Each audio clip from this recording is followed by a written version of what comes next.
Assalamu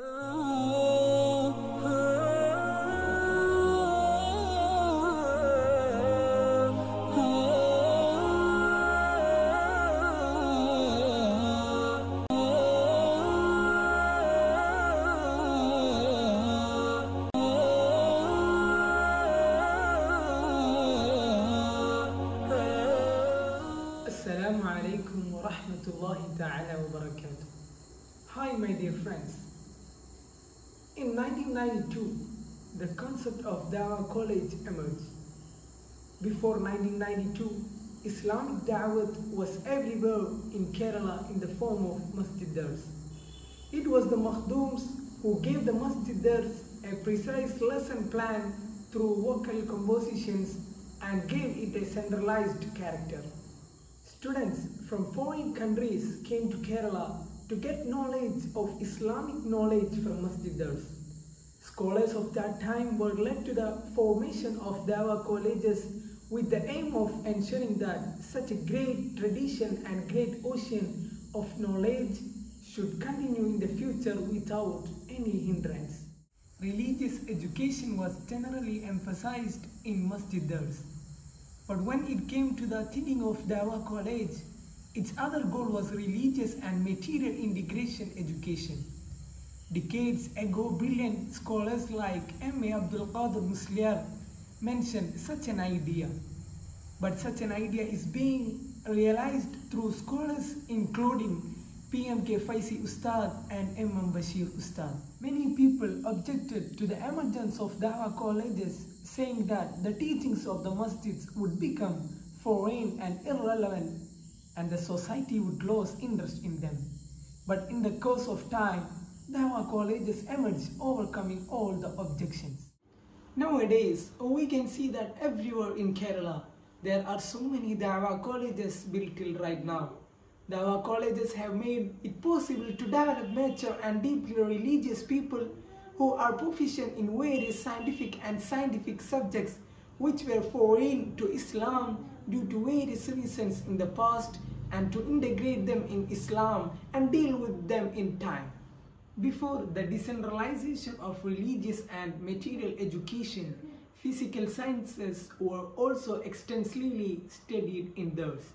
Later, the syllabus was codified for advanced study in various branches of religion. Branches including astronomy were still retained.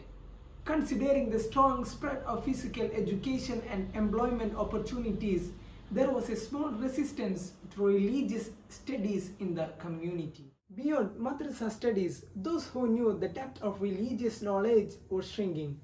Those who confined themselves to the material sphere began to neglect even the rituals of religion. As this antagonism moves rapidly to its strongest point, the lack of those who can constructively interact with them is the conviction that the spread of Dawah initiative must be quickly befriended. This change was inevitable. Religious education was limited to further enlightening the Kerala Muslim community with primary knowledge and strengthening the social spiritual atmosphere. This level is the most basic and important. In this way, the scholars were able to actively engage in the lands within and outside Kerala by understanding the importance of Dawah and experiencing its results.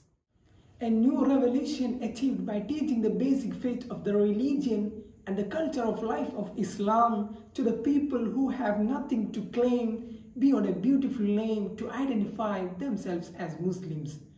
The new efforts are tantamount to renaissance for Muslims in North India who experience the full face of poverty at every level.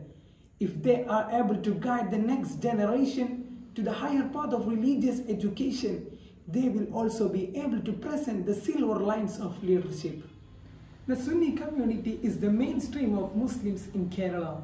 They have also been infamously accused of having no patience for material education. With the origin of Dawah colleges, the Sunni community realized an irresistible educational advance. By adopting the academic method, it is possible to carry forward the fiqh subjects and the social subjects precisely without any shortcomings. In the initial stages, opportunities were provided for undergraduate studies in art subjects and in physical studies. But now opportunities are being provided for pursuing postgraduate studies in various subjects and being active in research fields. Dawah colleges have also been able to produce students who get scholarships to study in foreign universities, and various organizations are coming forward to pay attention to the civil service sectors and provide training considering their necessity. Taking linguistics seriously is also a good result of Dawah. By authentically learning different languages, it becomes possible to share religious teachings without boundaries and engage in dialogue with those outside the religion. There are many Dawah colleges in Kerala today. Kandapuram AP Abubakar Musliar, Sayyid Khalil Al-Bukhari, Perod Abdul Rahman Saqafi, Panmala Abdul Qadir Musliar, Kodamboya Bhava Ustad, E. Sulaiman Ustad, Titari Hamza Musliar, and many other scholars have raised the prestige of Dawah colleges to what we see today. These geniuses were able to give leadership to the society by imparting material education along with Islamic education to the students and equipping them with all kinds of skills to the face of the future.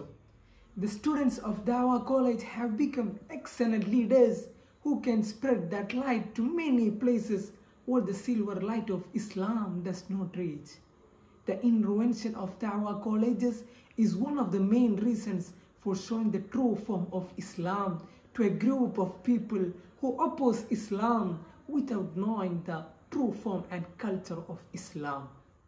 The scope of Islamic culture in the society has increased more than before due to Dawah colleges, but still needs to expand. By saying that, they will be able to see that in the future, the Dawah colleges themselves will take up the task and bring into the completion. So let me conclude here. Thank you very much. Assalamu alaikum wa rahmatullahi ta'ala wa barakatuh.